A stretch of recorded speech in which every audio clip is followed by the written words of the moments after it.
You threw a child to the ground. And how old is this child? She was 3. All right. Who throws a 3-year-old to the ground? So she was on the cabinet, and I wanted her to get down. So I grabbed her and I put her down. It's called. This case starts with a simple excuse, but don't let that fool you. A daycare worker insists she was only trying to help a 3-year-old down from a cabinet. The real question is whether the evidence will support that story or completely destroy it. Stay with us, because the truth is about to unfold in court. Calling 2023 CR 10226 State versus Frederica Simone Nelson. Can I have parties announced for the record for the state? State of Texas. Defense. Branch party for the defendant. And are you Ms. Nelson? Yes. Counsel, have you received all discovery? Did you review it with your client? Yes, Your Honor. Court will find that the state is in compliance with discovery. Ms. Nelson, did you review the application for deferred adjudication with your attorney? Did you understand it and sign it? Yes. Did you review the true bill of indictment with your attorney? Did you understand it? Yes. Counsel, do you waive the reading of the indictment? Yes, Your Honor. State, are you proceeding on the indictment as presented? Yes, Your Honor. Ms. Nelson, did you review the admonishments with your attorney? Did you understand it and sign it in all the appropriate places? Yes. Did you understand you're charged with injury to a child or elderly disabled with bodily injury? That's a third-degree felony. Range punishment is anywhere from 2 to 10 years in prison and up to $10,000 fine. Did you understand? If you have a plea bargain agreement with the state, the court does not have to follow your agreement. If for any reason the court does not follow your agreement and gives you more than you bargained for, the fact that you entered a plea will not be used against you, and you will be allowed to withdraw your plea. Did you understand? Yes. Did you understand you have a right to jury trial, a right for you or your attorney to cross-examine and confront any witnesses? The state will call them the right to remain silent. Yes. Did you understand by entering this plea you were giving up those rights? Yes. And did you intend to give up those rights and enter into a plea in this case? Yes. Counsel, is there an application in this case for deferred adjudication or no? Yes, Judge. All right, so are you all opposed to deferred or silent on deferred? Because it's not in the plea paperwork. Is there an application for deferred on this case? Not be, Your Honor. The plea agreement is 4 years prison to be probably deferred, probably not before it's time. Judge, I'm sorry. I'm going to have to confer with my client. Sure. All right. So does she want to apply for deferred or not? No, Judge. No, the agreement is straight privilege. All right. All right, counsel, has your client been able to provide you with any defenses? Yes, Your Honor. Do you believe she has a rational as well as a factual understanding of the charges against her? I do, Judge. Do you believe she's currently competent and was legally sane at the time of the offense? Yes. Ms. Nelson, has anyone threatened you, coerced you, or placed you in fear to get you into this plea? No. Anyone promised you anything other than the plea? No. Are you satisfied with the way you've been represented? Yes. Are you a U.S. citizen? Yes. Court will find that defendant has knowingly and voluntarily waived her right to jury trial. Did you review the plea bargain page with your attorney? Did you understand it? Yes. According to the plea, punishments be assessed at 4 years in the prison. There's a $1,500 fine. State recommends community supervision. There is no application for deferred adjudication, and there's to be no contact with the complainant. Did you understand that to be the plea? Yes. Defense, is that the plea? It is, Your Honor. State, is that the plea? Yes, Your Honor. Did you review the waiver of appeal paragraph with your attorney? Did you understand it? Yes. And did you sign it in both places? Did you understand by signing that you're waiving your right to appeal? The only items that can be appealed are written pretrial motions that have been filed, heard, and ruled upon by the court. Did you understand? Yes. Counsel, have there been any such motions? No, Judge. And then that one can go away. Outside the agreement, the state is recommending that your community supervision be for a term of 4 years. There be 80 hours of community service restitution, anger management, MRT, TAP evaluation, the follow all recommendations. Did you understand those are recommendations from the state and the court does not have to follow those recommendations? Yes, ma'am. Then to the offenses charged, how do you plead? Guilty, not guilty, or no contest? State, any evidence? Yes, Your Honor. This time, state, because the evidence stated that it was not a objection. All right, did you review the waiver and consent to stipulations with your attorney? Did you understand it?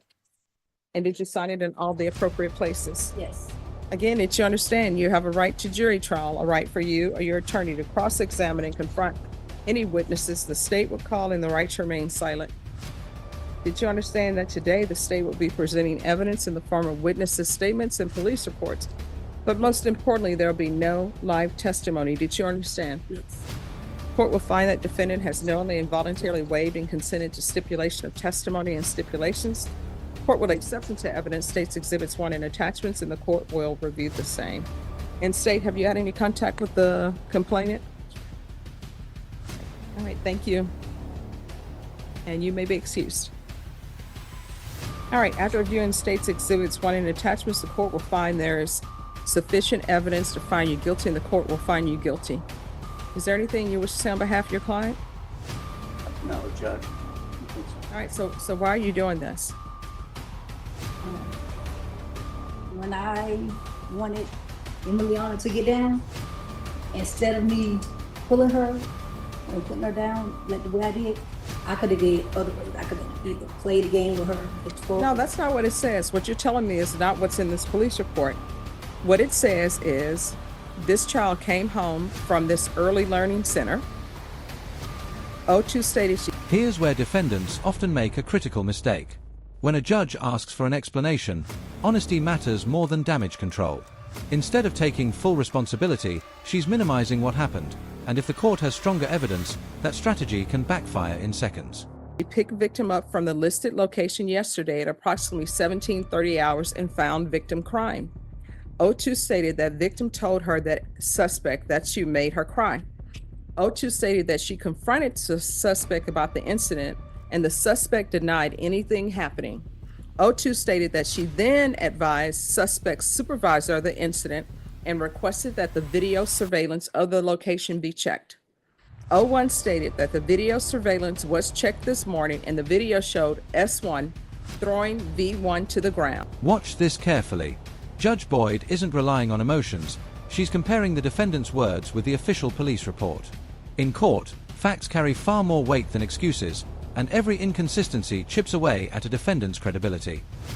I then witnessed the video that showed S1 sitting on the ground, attempting to clean a cabinet, and the victim was standing in front of her. Suspect then can be seen throwing the victim aggressively to her side and the victim hitting the ground. O1 stated that the suspect was confronted this morning and asked about the incident. O1 stated that S1 told her that she attempted to move the victim by her arm. O1 stated that suspect was immediately terminated after viewing the surveillance. So that's what they say happened. There wasn't oh, I'm trying to stop her from falling. No, it's saying that you threw a child to the ground. And how old is this child? She was 3. All right, who throws a 3-year-old to the ground? She was on the cabinet, and I wanted her to get down. So I grabbed her and I put her down.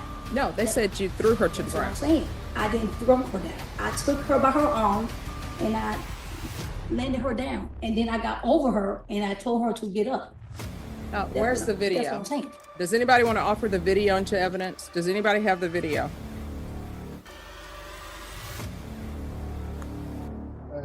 Because when the CPS lady, All right, just one second. We're going to see the video. I always say, show me the video if you have the video. Is there any objection to the court reviewing the video? No objection, Judge. All right, let's see the video. All right, we're back on the record. All right, the court has reviewed video. Is there anything else you wish to have for your client? No. All right, do you have children? yes, And what are their ages? my kid was 26, Mhm. 24, 21. This is the moment every courtroom viewer waits for, the video evidence. Surveillance footage often becomes the most persuasive witness because it has no memory to fade and no motive to lie.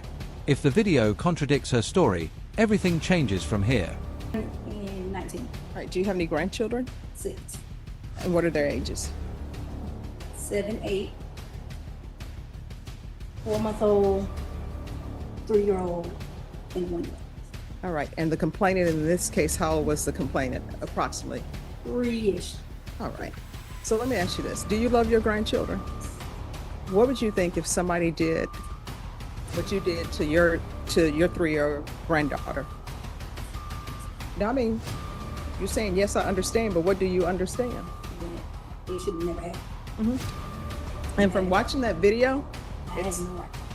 No, right. And from watching that video, what you're telling me is not the same that's in the police report. What's in the police report matches what's in that video. All right. Anything else? Nothing further, Judge. Court is gonna, yes.